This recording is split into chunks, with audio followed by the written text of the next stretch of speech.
সারাদিন রোজা রাখার পরে ইফতারে মনে হয় ঠান্ডা ঠান্ডা কিছু খাই, আর ঠান্ডা কিছু খেলে মন প্রাণ একেবারে জুড়িয়ে যায়। আরও যদি হয় এরকম ভীষণ সুন্দর আর খেতেও মজাদার, তাহলে তো কোনো কথাই নেই। আজ তৈরি করে দেখাচ্ছি তরমুজ আর ডাব দিয়ে মজাদার একটা পুডিং। তরমুজগুলোকে একটা স্ট্রেনার দিয়ে ছেঁকে নিচ্ছি, এতে করে বীজ আর শ্বাসগুলো যাবে না।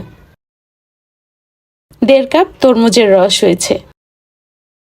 এর মধ্যে 1.5 চা চামচ আগার আগার পাউডার দিলাম, চিনি দিলাম 1 টেবিল চামচ। ভালো করে মিশিয়ে 2 থেকে 3 বার ফুটে আসা পর্যন্ত জাল করে নিলাম। এখানে আগার আগার পাউডার পুডিংটাকে জমানোর জন্য ব্যবহার করেছি, কর্নফ্লাওয়ার ব্যবহার করলে হবে না। নামিয়ে একটা সার্ভিং ডিশের মধ্যে নিলাম। ঠান্ডা হলে নর্মাল ফ্রিজে রেখে দিব পুরোপুরি সেট হওয়ার জন্য। এখানে নিয়েছি ডাব, যে ডাবগুলোর শ্বাসটা একটু শক্ত হয়েছে এরকম ডাব নিতে হবে। 2 কাপ পানি হয়েছে। আগার আগার পাউডার দিয়ে দিলাম 2 চা চামচ, চিনি 2 টেবিল চামচ। ডাবের পানির মিষ্টির ওপর নির্ভর করে এখানে চিনিটা দিতে হবে। ভালো করে মিশিয়ে নিয়ে প্যানটাকে চুলায় বসিয়ে দিচ্ছি। 2 থেকে 3 বার ফুটে আসা পর্যন্ত জাল করে নিলাম, একটা পাশে রেখে দিলাম। এদিকে তরমুজের পুডিং বা জেলোটা ভালো মতো সেট হয়েছে। পছন্দ মতো কেটে নিয়ে একটা পাশে রেখে দিলাম। যে বাটিতে পুডিংটা সেট করব, এই বাটিতে কেটে রাখা জেলোগুলোকে দিয়ে দিলাম। এদিকে ডাবের শ্বাসগুলোকে লম্বা করে কুড়িয়ে নিলাম।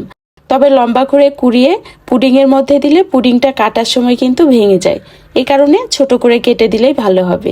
আমি ডাবের শ্বাসগুলোকে দিয়ে দিলাম, সেই সাথে দিয়ে দিলাম আগে থেকেই জাল করে রাখা ডাবের পানিগুলো। সব কিছুকে ভালো করে মিশিয়ে নিচ্ছি। আর এই কাজগুলো একটু দ্রুত করতে হবে, না হলে ডাবের পুডিংয়ের যে মিশ্রণটা এটা জমে যাবে। রেখে দিব ঠান্ডা হওয়ার জন্য। ঠান্ডা হলে নর্মাল ফ্রিজে রেখে দিব পুরোপুরি সেট হওয়ার জন্য। যখন সেট হয়ে গেছে, চারপাশ থেকে আঙ্গুল দিয়ে এরকম করে আলতো হাতে একটু চাপ দিয়ে ছাড়িয়ে নিলাম। একটা সার্ভিং প্লেটের মধ্যে নিয়ে নিলাম।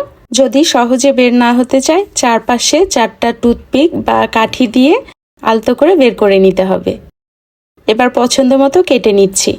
পুডিংটা দেখতে যেমন সুন্দর, খেতেও কিন্তু বেশ মজাদার। খেলে মন প্রাণ একেবারে জুড়িয়ে যায়। তৈরি করে দেখতে পারেন, আশা করছি আপনাদেরও পছন্দ হবে। রেসিপিটি ভালো লাগলে ফ্রেন্ডস ও ফ্যামিলির সঙ্গে শেয়ার করবেন। ভালো থাকবেন সবাই। আল্লাহ হাফিজ।